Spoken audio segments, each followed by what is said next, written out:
This is on the go at the moment. So this is actually, well, it depends on your taste. It's just as nice as the chicken. The chicken recipe is probably a bit tastier, but this one is really hearty as well. And I've got a couple of variations that I use on it. Now, you need a kilo. Well, first of all, I'll just run through the procedure.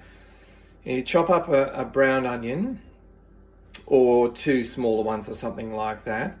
Now, with the seasoning, I use this, like a tablespoonful of this, and 3 Oxo cubes, salt and pepper to, you know, however much you want.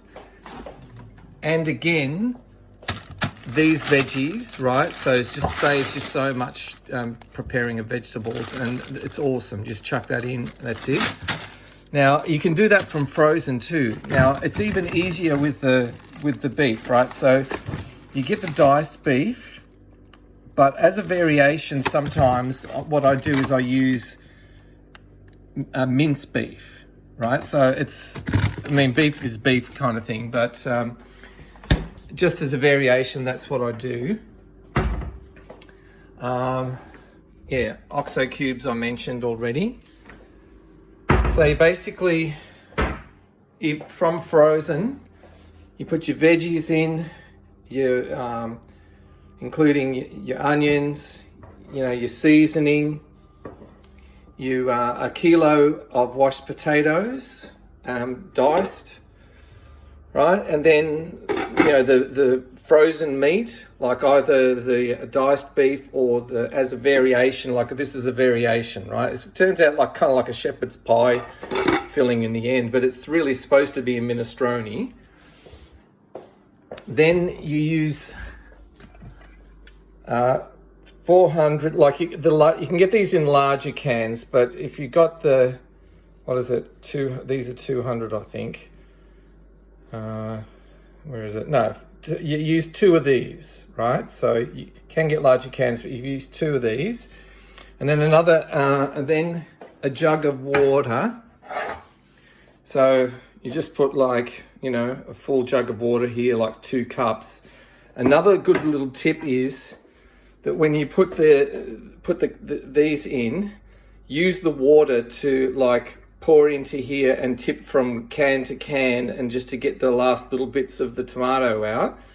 And then that effectively washes the cans pre-recycling for you also. I think that's everything. So this is what it looks like when it's on the go.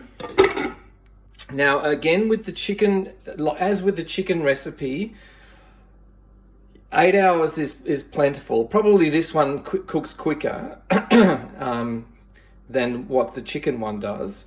But the potatoes, I like to let it go until the potatoes are to my liking. So that's, you know, when it's like that, that's what I advise you to do too. So if you let it go, you can't sort of burn it or anything. Like if it goes 10 or 12 hours, it's going to be fine.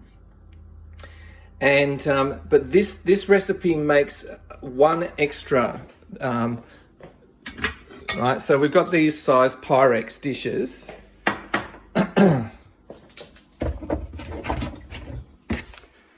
You know, with the lids like that, right? So these are good because they've got the vent on the lid, and you can put them, you know, refrigerate them, and then when you microwave them, you just go like so. Now, the chicken recipe makes I use 2 ladles per serve. So this is the ladle that I use, right? You can see it's had curry stains on it. So 2 ladles per Pyrex dish. And for the chicken recipe makes a comfortable 6 with like usually 7 it will make if you use a kilo of potatoes. But this recipe here makes comfortably 8, right? So we'll make 8 of these, and that's basically it. Okay, hope to see you soon. Bye.